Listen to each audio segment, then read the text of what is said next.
we're going to be talking a little bit about our real topic for today. Can your family business survive within you? I want to really do the welcome right now, since it's exactly 1 o'clock and we want to be able to get through all of this. So, first of all, this is a recording, so it can be accessed later on for those who are not able to join us live right now. So, officially, welcome. Welcome to our first inaugural talk about families in business and continuity. This is very dear to my heart because, in my experience and knowledge, is that families through the centuries have been the backbone of every nation's economy. Right now, as we know here in the US, and I'm sure this is also around the world, that families are really helping to sustain the economy by not laying off employees. The beginning of this year, we noticed thousands of people have been laid off, and that has been so by more publicly held companies. And so when we study the families through the centuries, we always notice that they have the opportunity to not take so much from their dividends and leave more money in the company in order to maintain payroll and not have to lay people off in the down markets. That became my passion, and this is my journey to take this knowledge and awareness of the importance of family business around the world. And of course, this is handled under the umbrella of Stewardship Masters International. And we'll talk about that a little later. But right now, I have two speakers with me today, and that happens to be Douglas Williamson. And Douglas has been with my company for about a year, and we have been on tour about his role and specialization in cultural language, cultural diversity, the communication that is important in the various culture. And the culture could be not just in cultures across the world, but the culture also could be the the founders culture and era, and maybe 20 years later the culture of the modern children. So he covers a gamut there, also in leadership, but most of all collaboration. He's really great at that. Next speaker, we have Susan Gantz.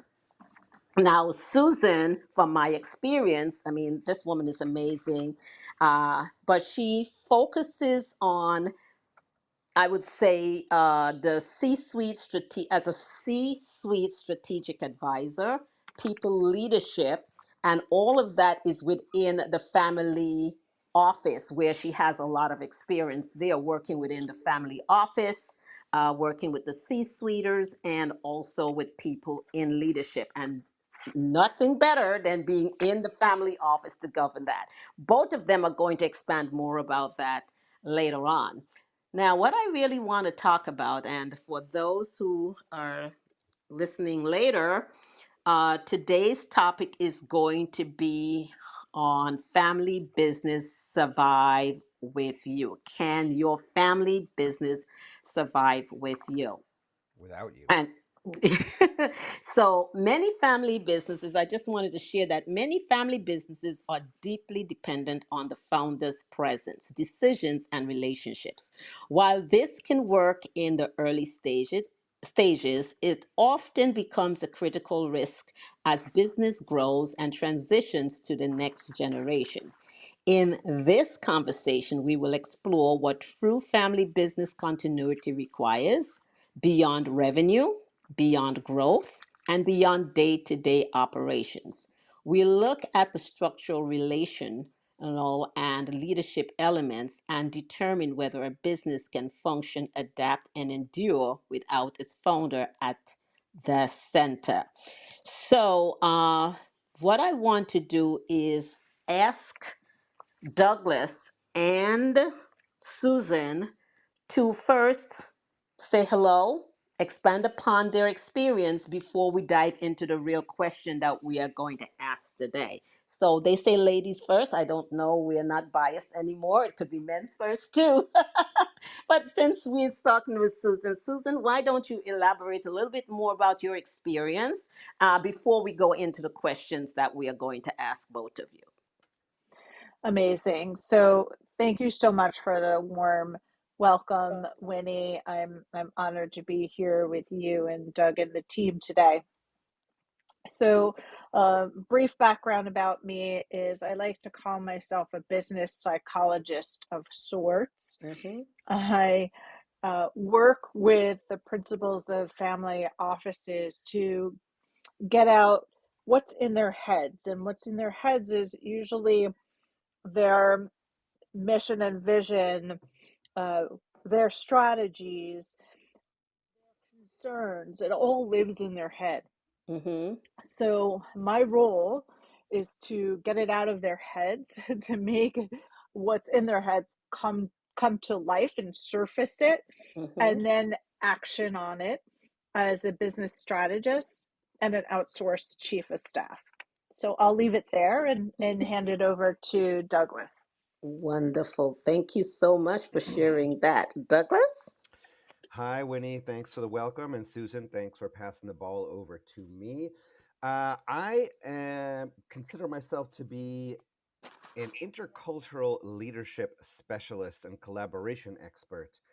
I tend to work at the systemic level, but working really from the leader to the team or collaboration team, and then also to the wider system. And so, what that tends to mean when it comes down to family businesses is working with a founder or working with the head of a family business, and then really looking at what are the collaboration cultures which exist, the leadership culture which exists. Oftentimes, it's inherited. Oftentimes, as Winnie mentioned, when there are intergenerational challenges, intergenerational understandings, and oftentimes when a founder is not even from this country, they have a totally different perspective on their leadership culture. And I, like Susan, I like to help reveal these hidden cultural aspects and start to bring out what are the desires for leading, for fostering a culture of leadership, and how that actually then interacts with the broader collaboration system within which a family business operates. That's a sort of general introduction um, of what it is that I do when it comes to family business. I think I'll leave it there, and we'll see where this conversation leads. Winnie, I'll pass it back to you. Okay, thank you, both of you. You're just absolutely awesome. You're all one of my favorite speakers. And so today, let's talk about, from your professional perspective, what is the greatest risk when a family business depends too heavily on its founders? So, rolling it back to you, Susan, and then we come back to Douglas. Can you elaborate from your through your lens of experience? How do you take that question into your lens, your worldview experience on this? Absolutely. So when the business depends on the founder or founders or matriarch, patriarchs, whoever at the top, there are significant emotional, social, health, and financial costs.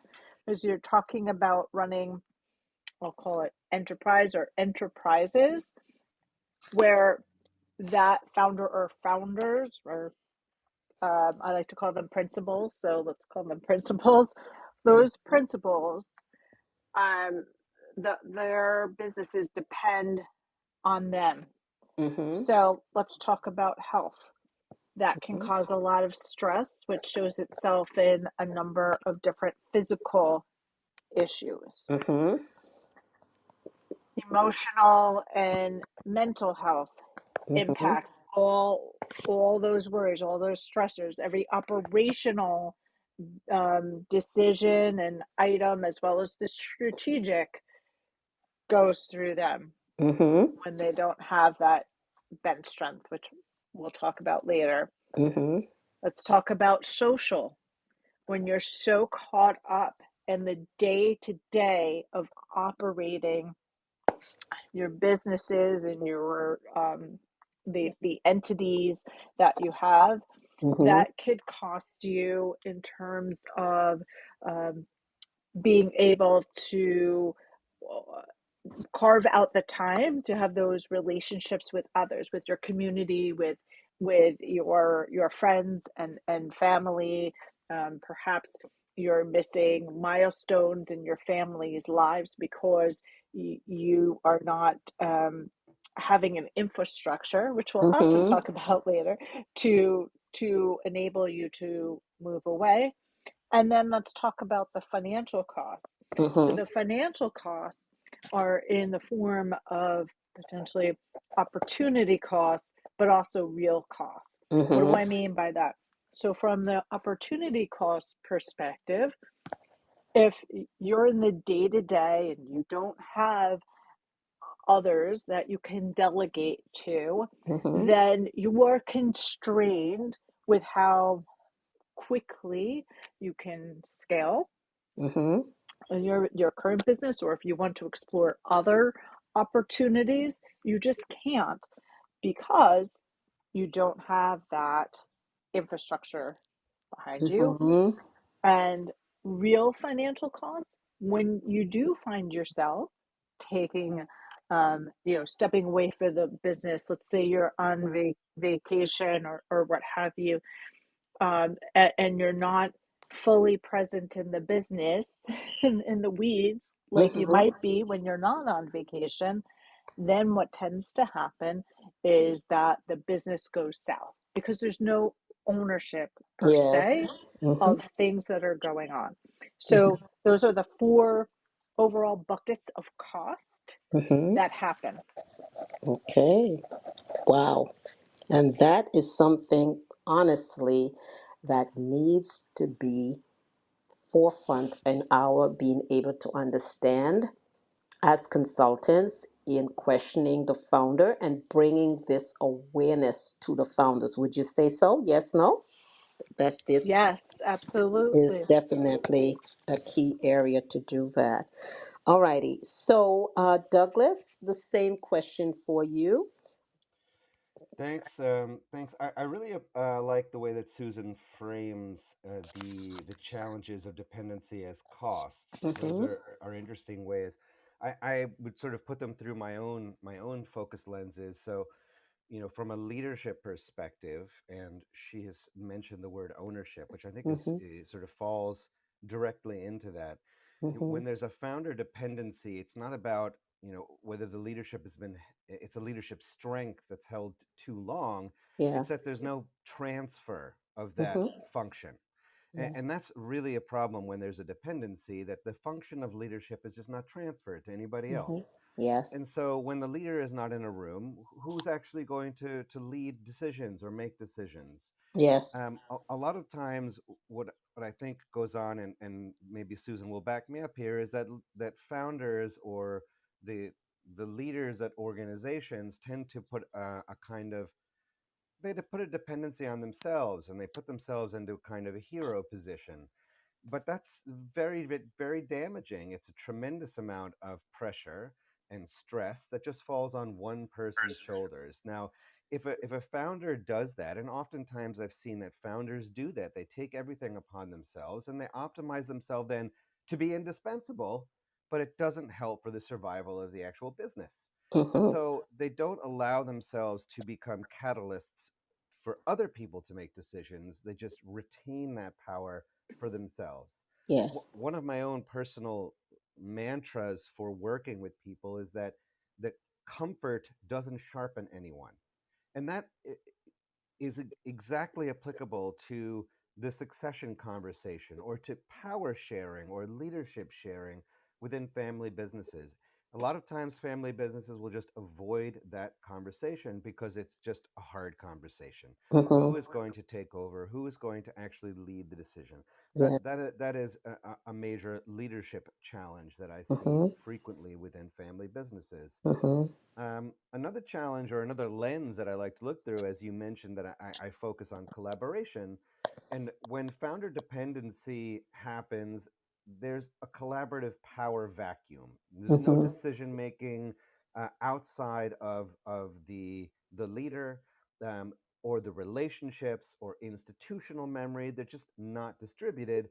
So there's no practice within the company for a Mhm. shared authority, and that's a collaboration problem. It's also a Mhm. sort of very linked to the leadership problem from an individual perspective, but a lot of those issues, they have to be trained to be given to other people. Mhm. The founder's presence, how they read a room or how they help motivate people, if it never gets handed off and they only have one person with the memory, it's very, very fragile.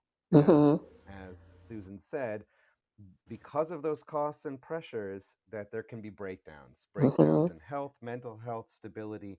And when that's all resting on one person's shoulders and there's not a good collaborative culture, then that's seriously problematic.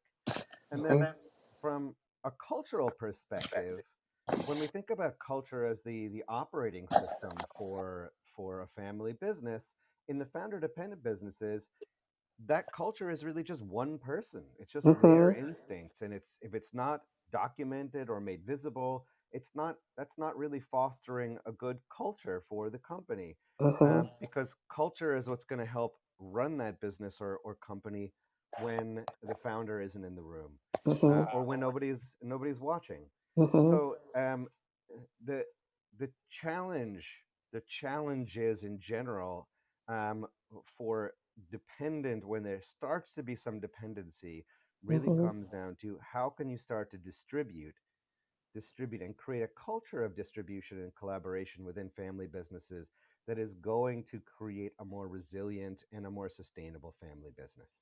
I'll stop there.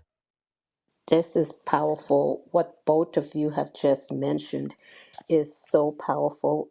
I just want to take a break right now to welcome our visitors in the listening room, Dr.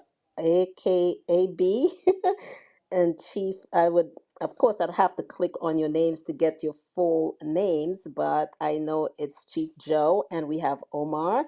Welcome, welcome. And to reset the room, we are actually talking about the reasons behind, um, can family business survive without you? That's the topic. Our organization here is Stewardship Masters International, and our main focus is helping to bring back family businesses more so on a governance and a more professional way so that the family can be happy through generations. And so we have our speakers and specialists right now, which is Susan Gantz and Douglas Williamson. You can click on their faces and view their profile to learn more about them.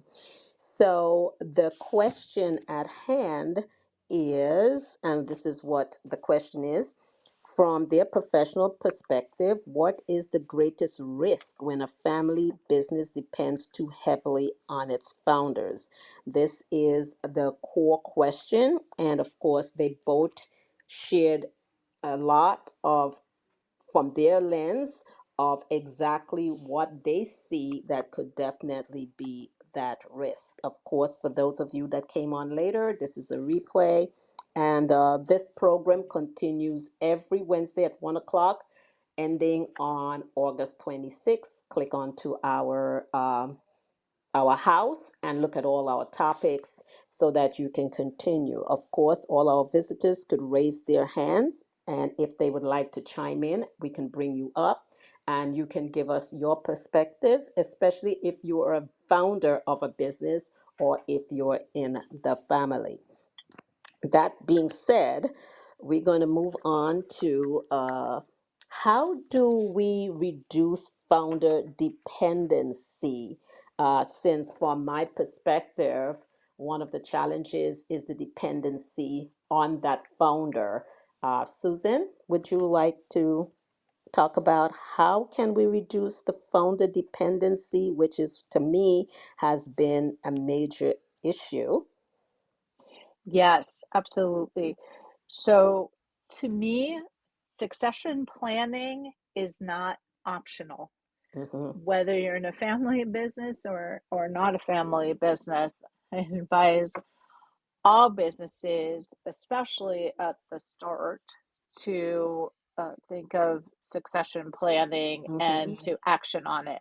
Mm-hmm. So it's about creating what I call the operating infrastructure for the family business. And that's around having the right people in place Mm-hmm. that align with the company's and the family's vision, mission, and values. That's also a starting point, is to be in alignment around that foundational piece of the vision, mission, values.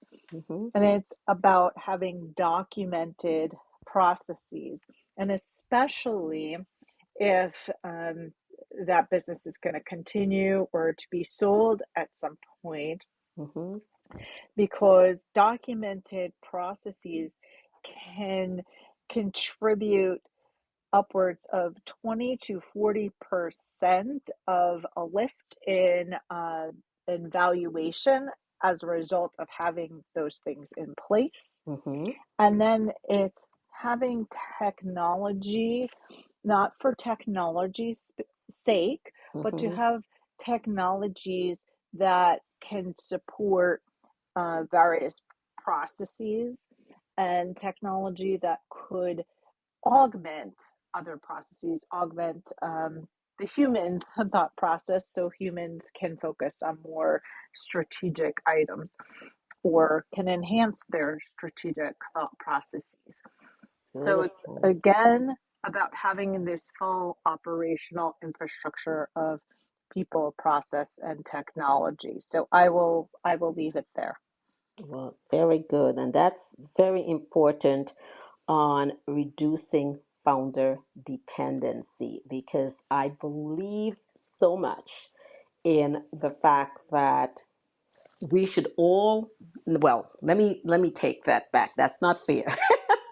It's just for my selfish perspective that if I'm in business, I need to be thinking about my business continuity because it's so hard getting started. Starting a business is extremely difficult, and all the fun of life disappears when you have to grind. And I just cannot envision putting all my love, my sweat, tears, no sleep to start a business dream, only that when I die, it dies with me. I can't wrap my head around that.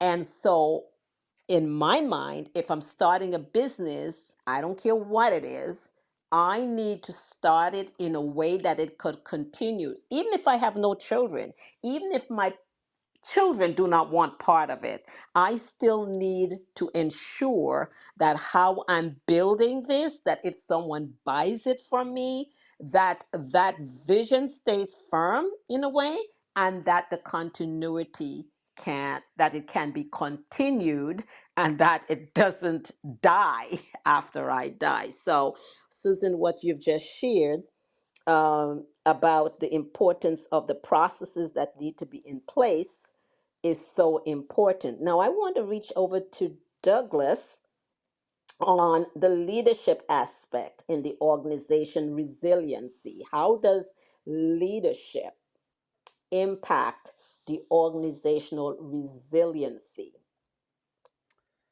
Thanks for that question. I really enjoy listening to Susan.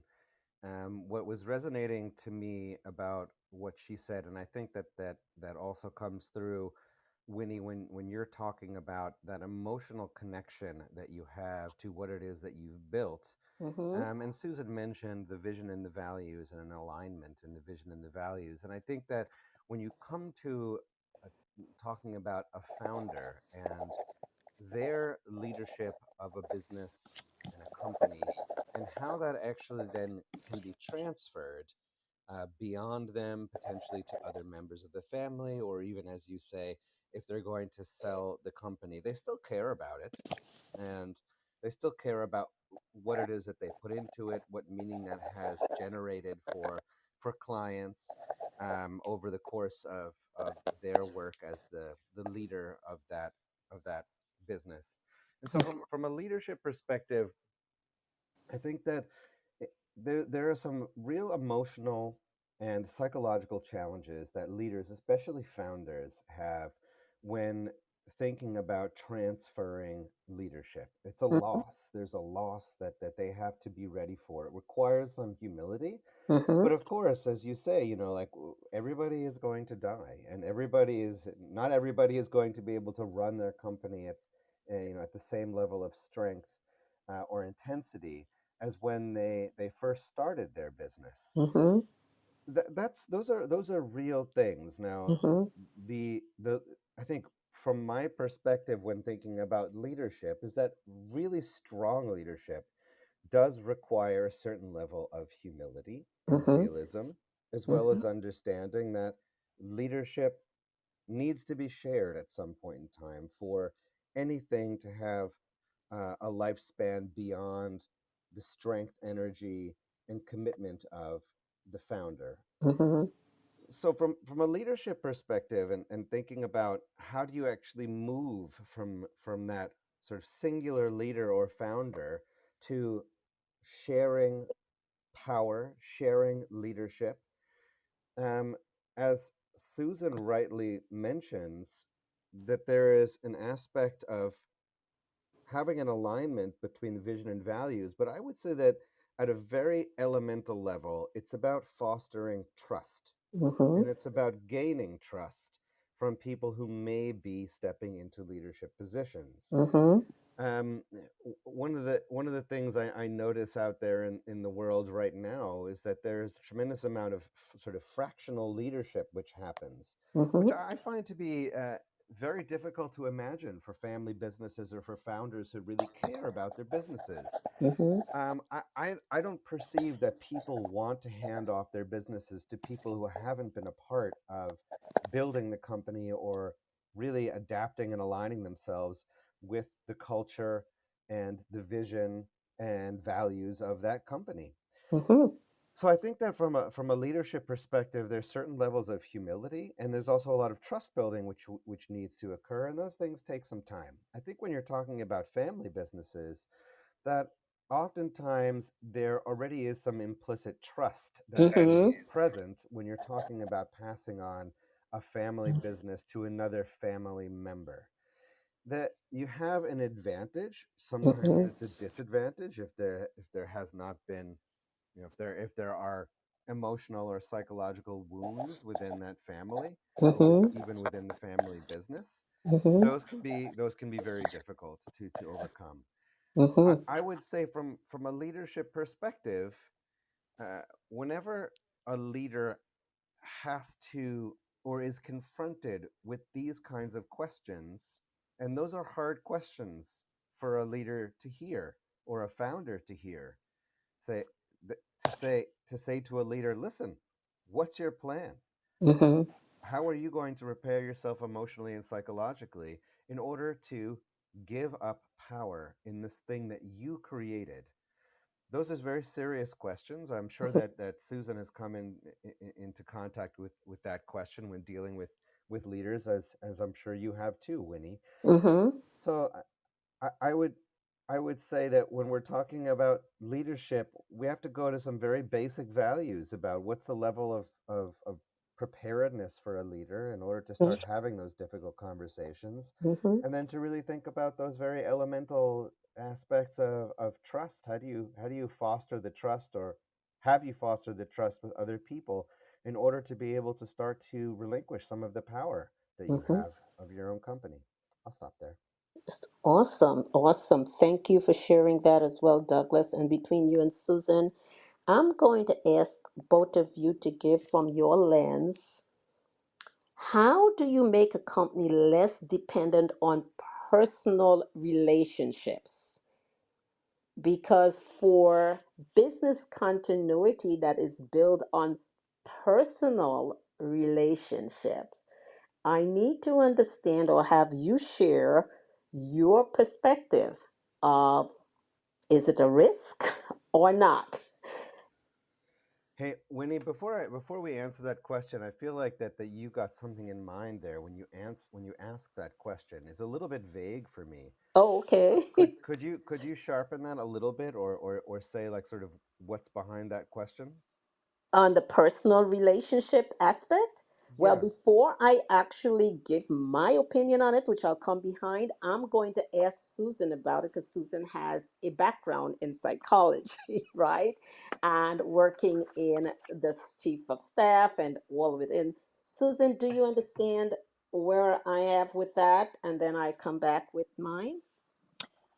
I think I do, and you could Hmm. correct me, Winnie, if I'm wrong in my understanding. I think what you're saying is if a business owner has, or in this, the principals of the family office have built a series of one-on-one relationships over Hmm. time and haven't let that next generation, I'll call it, of leadership, whether that's family, next generation, or non-family members, into those conversations, then it becomes very insular, right? Hmm.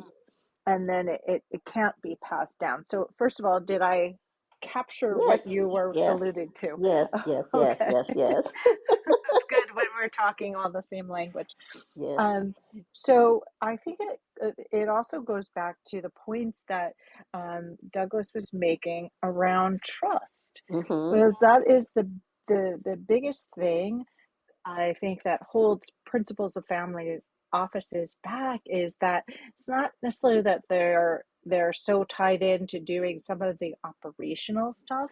It's more around, how do I build trust in that next generation or next layer of leadership to elevate them to take that stance and step up to the plate. I don't know if I trust them to do it. So there's this constant, I'll call it like yin yang, Mm-hmm. Yes. of I don't want to be doing this, but I don't know if I can trust the person. Yes. And so how does that trust happen? And it builds over time. Mm-hmm. So what I've seen work is it's a gradual, like steps. So Mm-hmm. I think sharing with the individual or individuals that you have in mind Mm-hmm. to be that general manager or president of the operations is is to say, this is my vision for you. In Mm-hmm. order to get there, I need you to demonstrate for me, um, that this is something that you truly want and can own. So you start with, what are some tasks, Mm-hmm. and have some mentorship. Mm-hmm. Um, Another way, or in conjunction with that, Mm-hmm. um, there's a role, and a role that I'm also playing is kind of mentoring that next level of leadership, Mm-hmm. to say, okay, you are running this business. What what are you finding as your challenges? What are you concerned about? Um, what are those blocks that are getting in your way? And how can we enhance then the relationship between that potential next gen leader and the current principals? Mm-hmm. And I think the more that the next gen of leadership can demonstrate that they're um, they can be relied upon, and that Mm-hmm. they're really the solution providers Mm-hmm. Mm-hmm. to the principals, and Mm-hmm. that they're communicative about, here are the issues, and when they would escalate issues, and getting clarity of that process. Mm-hmm. I think that brings down the temperature and the stress Mm-hmm. around that transition to the next level of leadership, to enable Mm-hmm. the principals to really act then strategically on their business. Because believe me, they don't necessarily want to be involved. At least the principals that I work with don't necessarily need to be or want to be involved in the day to day, but they Hmm. just haven't found that right person yet, Yes. or that level or layer of leadership to take on those responsibilities. Mm-hmm. Mm-hmm. Very good. Yeah, you got it right there. And I'll answer to Doug's question. What do I see? What do I really mean regarding how do you make the company less dependent on personal relationships? So, Douglas, what I really meant by the personal relationships, and Susan did dive into it, and from my experience running a company before I knew all of this laws of dependency, is that you will have a client. I ran a day spa for a very, very successful high-end day spa. And my background, of course, being a clinical nutritionist, clinical esthetician back in the day when I was running my business, and also the operations. I noticed that the clients that I would go out networking and meeting them, and they decide, oh, I would like to try your service. And over time, they will book appointments just for me, even though I really wanted them to come into the company and really, be handled by one of the other experts in there. That has always been what I wanted to do. And they start with me, and then the next thing I know, they rebook with me, and it was always me, me, me, me. And the receptionist would say in our meetings, when we have our staff meetings, hey, Winnie, there are people who are calling, and when your book is filled, I try to get them to go on the books of someone else, and they said, no, I only want to work with Winnie. And they would wait up to 2 months if they had to.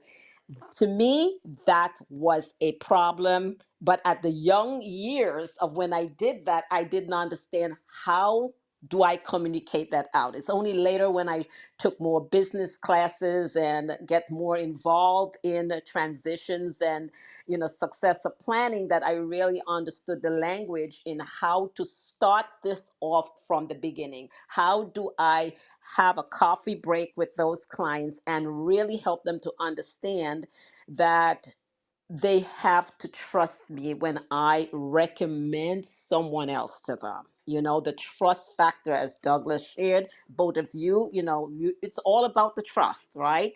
And that's personal relationship. It's personal to them. I want Winnie and only Winnie. And when founders find themselves being the brand, which we see a lot being told that when you're building a brand, it must start with the personhood. Now, good as it may be, because that's how consumers want. I want to know who is the founder. I want to know all about the founder. But the danger is now, how do you get them to transition from the founder to the brand, which is the company? That's what I was referring to, Douglas. Did that help a little more? Yeah. Sharpened? Yes, yes. No, I understand. So I mean, what I think the issue that I had with the way the question was framed Yes. was that I wasn't sure if you were talking about personal relationships within the company or personal relationships for externals. And you And made it's the same, Douglas, because as Susan was saying, sometimes, let's say, for example, you have employees and they only want to add, they have a manager that was appointed ahead of them. The small correct. businesses, I'm talking larger companies, don't, to me, don't have this challenge, but a small business, 10 employees or so, and there's a manager ahead of them. But these individuals started with the founder, and then it was shirt sleeve to shirt sleeve. So the founder will train someone whom he or she sees to be quick learning. They're really good at what they're doing. And then the founder decided, okay, I'm going to make you be a manager over the other team members who happened to be on during the time when the founder was leading. And this personality where they just trust the founder tend to bypass the manager and still knock on the door of the founder to ask questions and what they should do, not utilizing the manager. So it falls within the company itself that this issue is also a problem with the 10 employees, and even up to 20 employees. We have seen that group that first started with the founder makes it a little difficult for them to adhere to a manager that was elevated from among them. This Yes. has been my experience. Now, I know that Susan works definitely within organizations with like being the chief of staff, managing these types of personalities. I don't know if Susan, I think in your sharing, I think you sort of covered that, but did I add anything or miss anything there that you can add or confirm of what I'm saying? Yes, I think that you mentioned it from a couple of ways, from clients wanting to work only Mm-hmm. with the principal, or like within the internal organization, people leapfrogging Mm-hmm. to the principals. And what I will add is that the principal in transitioning the day to day to those I'll call them general managers or Mm-hmm. presidents, Mm-hmm. they need to model for the internal staff that, hey, I have confidence in the person who is now leading, Mm-hmm. and please take your question to them. Mm-hmm. And I think the more that that happens too, then it builds up the credibility and the confidence of that new next gen leader. Mm-hmm. Mm-hmm. Yeah. Yeah. Yeah. So, that's a very important factor in understanding, can the family business survive without you? That's a classic scenario to answer or to think about, right? So, in resetting the room a little bit for the visitors that just pop in, this is session one of 8 sessions regarding family business awareness and continuation, and especially in the multi generational aspect. And today is our launch day. So thank you for joining us on our launch day. This is a recorded session. So if you came in late, no worries, you can replay it. And today's topic is, can your family business survive without you? That's the topic that we are discussing. And if you are a visitor and would like to contribute anything to this talk, or if you are a founder or a business owner and something resonates with you and you'd like to be brought up to share to ask questions about what is being shared with all three of us, or you would like to contribute from your experience, please raise your hand. I believe the emojis or one of those things there would allow you to raise your hand and we can bring you up. You could request to be up and then we can bring you up. Okay, So, so can I yes, interject? Douglas. Yeah, can I interject just Sure, to sure, sort of sure. reflect a little bit Sure, on that sure. conversation, which I really enjoyed. Yes. Um, it gives me a couple of thoughts, or some from personal experience, and also there's one scene from a film which it made me reminded me of. But I was gonna to share a story about a family business that I worked with, where the founder was the only person in the company who really had the relationships to deal with certain customers or to deal with the bank managers and get the outcome that was required for the Mhm. business. And everybody knew it. Yes. And for a long time that was a strength until it became a bottleneck because Mhm. nobody else could make those decisions on the leadership team. Mhm. Mhm. And that was a very difficult conversation to have with that founder, to say, listen, like, it's great, it's good for your ego, it's great for the business that you have these relationships, but it's not sustainable. Yes. And you haven't really built you hadn't built a company. It's just an extension of yourself, Mhm. and you need to start to diversify your leadership team, and that again goes back to that question of how do you actually foster that level of trust among Mhm. your staff, among your employees, Yes. that you're going to be able to put them in a room and Yes. feel confident that they're going to make the same decision that you would make, or have the same influence that you would make. And Yes. that reminds me very specifically of a scene from The Godfather. Mhm. And if you remember in The Godfather, there's a scene where Michael Corleone has taken over, but Yeah. his father is still in the room. Don Mhm. Corleone is still in the room. And Mhm. Michael Corleone has announced a decision, and one of the people goes up to the Don and says, "Hey, like I want to subvert this person who you've chosen to be the leader." And the Mhm. Don says, "No, I trust Michael to make the decisions." Right. Now, that's the kind of leadership transfer that you want to see, that the leader has taken themselves out of the decision making process and said, Mhm. listen, I'm trusting this person to make the decisions from this point on. Now, that's a Mhm. very visible way of going about it, and it doesn't always happen that way. And I think that that's potentially a problem. If Mhm. people don't understand that that transfer has happened, or that that trust has been passed Mhm. along to the next generation or to a new generation of leaders, that can be a little bit confusing. That's Yes. why I like that example very much, is that it's a Yes. very visual example of, listen, the trust has passed, and Yes. I'm asking you to trust this person now with the right decisions from our company. Yes.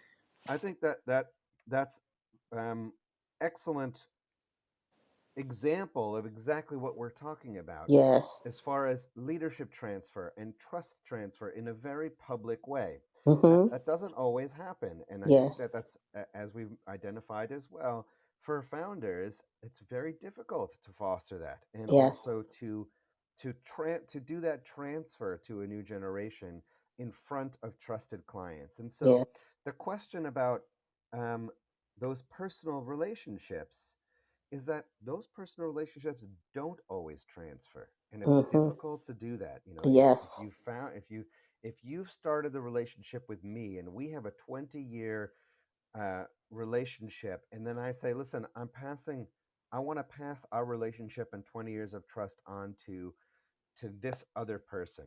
If Yes. that other person hasn't been in the room for an extended period of time, if that other person hasn't been shown to have the trust from the originator of that relationship, it's very difficult to do that transfer. But Yes. that's a great challenge, and I think, Yes. for going back to how that leaders or founders need to think about it, is with that level of humility, and Yes. also that level of continuity. How can I transfer this level of trust in my business, not just for the personal relationship for me, but now the personal or the relationship to the next generation? Yes, absolutely. Douglas, you hit it right on the money right there with that movie and making it as an actual metaphor to this conversation. It's a real classic example. And what I've also realized is that oftentimes getting founders to understand the importance of hiring a coach or a mentor and to invest in the duration. We cannot change our mindset overnight. You cannot say, I just took a leadership class today. I'm learning how to develop trust. And it does not happen like that. The human brain does not work like that. It takes time to implement. First, you have to own it. You have to own the experience. So let's say you took a training from Susan and Douglas regarding leadership, the mindset. So they hear you today. The leader will hear you, but many things are already going on in their mind, so they have not bring it deeper in for the understanding of it so that they can effectively externalize it and implement it. So, that person, just like any other career, you have to stay long enough under a coach to perfect that before you go into the Olympics. And to me, the Olympics represents passing it on effectively within your community, your clients, your internal clients, your external clients. So you have mastered how to effectively communicate and pass that baton on. And this is why oftentimes leaders say, I don't see the importance of doing that. I just want to take a little class here and read a little book here, but do you really understand it? And to me, that's where I think all founders in the C suite should think seriously about making sure they have a coach that is advancing them as they develop. If they're thinking of really staying ahead on to be respected by the generations under them. All right. One more thing before we come up to a close. And both of you, this conversation has been continuing through the process, is that we want to begin continuity thinking early. We want to begin thinking continuity early. And I mentioned it previously that in my understanding is that if I'm going to start a business and the amount of labor and the expense that I have put out, I just could not see how merger and acquisition and sale will ever give me back the total economic value of all of my work. I don't think buyers give a rat's tail about my sleepless nights, my crying nights, my emotions. What kind of money could you put behind that? And to me, if I'm in business, the only thing I could see, it must continue beyond me, and I prefer it to be in my bloodline, but if there's no bloodline, what about employees that have been loyal with me from the start? Can I pass it through their bloodline? I have no problem with that. But continuity thinking should be part of business startup with the vision, the mission, the purpose, the values. That should be right up there, just like air. So, between Susan Douglas, can you shed some more light? Do not wait for retirement, illness, or crisis before you can think about continuity thinking, or should it be before that? Who wants to go first? I'll jump in, Winnie, Okay. with another statistic. So, Okay. whether you're going to eventually exit the business or not, like sell it in the traditional sense, or pass the baton to the next familial Mm-hmm. uh, generation, Mm-hmm. um, there's a lift in valuation in two fronts. So you get a lift in valuation of to the tune of 20 to 40% Mm-hmm.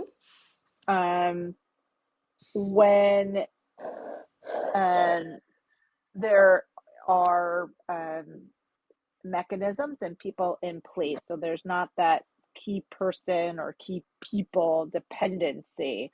Mm-hmm. And so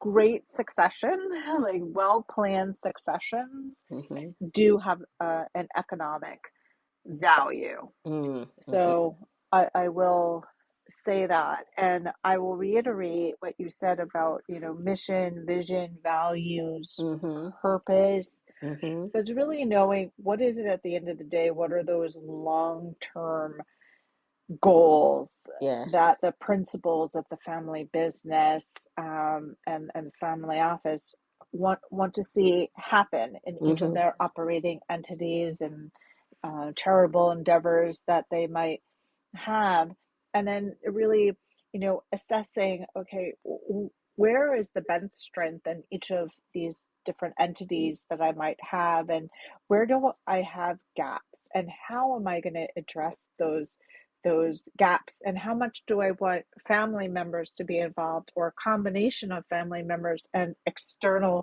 people. And Mm-hmm. those conversations, it's an iterative process. It's not a one and done. And what Mm-hmm. I'll also say is, you know, this process of evaluating and assessing uh, does not have to happen alone. Mm-hmm. And that is, where we all come in. You, Mm-hmm. Winnie, Douglas, other experts can come in and support that. Mm-hmm. So I'll leave it there and hand it over to Douglas for his perspective. Very good, Susan. That was key on point right there. Yes, let's hear Douglas's input on that one. Yeah, I've been enjoying this conversation so much. It's provoking a lot of thought for me as well, which I've been enjoying. I mean, it's never too early to start thinking about that succession. I think that for, depending on how healthy a business is, Mm-hmm. in those first years, it's all about survival. At a certain point in time, your company is stable enough, and you see that it's stable enough to start thinking about what is the long-term vision for this company, and how do I Mm-hmm. start to create an identity attached to the company that's going to survive me. Mm-hmm. I think that, as early as you can, to start thinking about those kind of things, and how Yes. you pass that along. I Mm-hmm. think that, the intentions that you put into a company and what it can actually achieve in the world, beyond what it's producing, either with services or physically. um, Everybody has an identity. Everybody has something they would like to see in the world, and a company can be a way of presenting those values to the world, and finding other people who align with those values and wanting to see those values continue to be pushed out into the world through the company, whatever that company might do. Whenever you can start to have that conversation, the better. That's great. And I want to touch on another a point that we had, because it's not only about those values, but Susan had mentioned as well about, sort of documented processes, and also about, when talking about the valuation, about operating procedures. And I think that also comes into play when thinking about succession, Mm-hmm. is that there are performance indicators that people need to hit if you're going to allow them to take over your business, whether they be family members or not family members. Is that you want to make sure people are competent, that they share your values, that they see that there's an opportunity for pushing out into the world the identity of the company ongoing, but also that they have the competency to make the business survive from a business perspective. Mm-hmm. Both of those things are very important. But to go back to the original question, yeah, as early as you can start having those conversations, the better. Mm-hmm. Um, if that's a possibility, to allow yourself to echo through the ages, through the continuity of your company, why would you want to avoid that conversation, or avoid thinking about how you're going to make that happen? Yes. So as early as you can, I would say. Awesome. Awesome. All right. So as we are now at almost to the hour, I first want to thank our listening audience for hanging in there with us, knowing that a recording is available so that you can listen to it in its entirety. We are hoping that you can share this message because it's so important for our economy. And of course, not just the US economy, but the economy worldwide. Hoping that you can take some time to research more about family businesses and be able to come back and contribute. Next week, Wednesday, as we are saying, it's going to be 8 Wednesdays ending August 26th at 1 p.m. And next Wednesday, our talk is going to be why most family businesses don't reach the next generation. And our discussions today became the building block, the foundation to build upon it. And I'm going to give you something to think about. When those founders choose to grow their business before putting these systems in place, like what Susan mentioned, what Douglas just mentioned about the leadership, and Susan mentioned about the systems that need to be in place. If that is not done before the owner gets this great idea, I can grow my business, but he or she is growing it with sleepless nights, missing family events 7 days a week, sleepless nights, and the children and the rest of the family sees that, would they want to even think about continuing the business? Are they blaming the business? Because do they know the difference is that the founder did not know there is a way to build it with no stress, like what Susan was mentioning? Or they just say this is it. And so many children today I speak to, I want no part of my parents' business because of the burnout they see that has happened. They don't want to be burnt out. They don't want the lifestyle of not being doing that. So next week, Wednesday, we're going to dive into that. Oh man, you're going to understand more about that. So hoping that you come on next Wednesday, hoping that you listen to this recording, because we are building each Wednesday upon everything that we discussed. And so we are here at the end. Again, I would like to thank each and everyone for attending. And of course, Susan and Douglas, thank you so much for your rich contribution to this inaugural talk. And we know that it's going to get better and better and better for our audience. I don't see anyone raising their hands for a question, but who knows? You might join us next week because you would have had time to think about this and answer, and we can answer your questions then. Okay? Thanks, All right. Winnie. You're most welcome. Thank you, everyone, for attending. See you next week. Bye now. Bye. Appreciate it, Winnie. You're Thanks, Bye, most Ken. Susan. wel- you're Bye most bye. welcome. Bye bye now.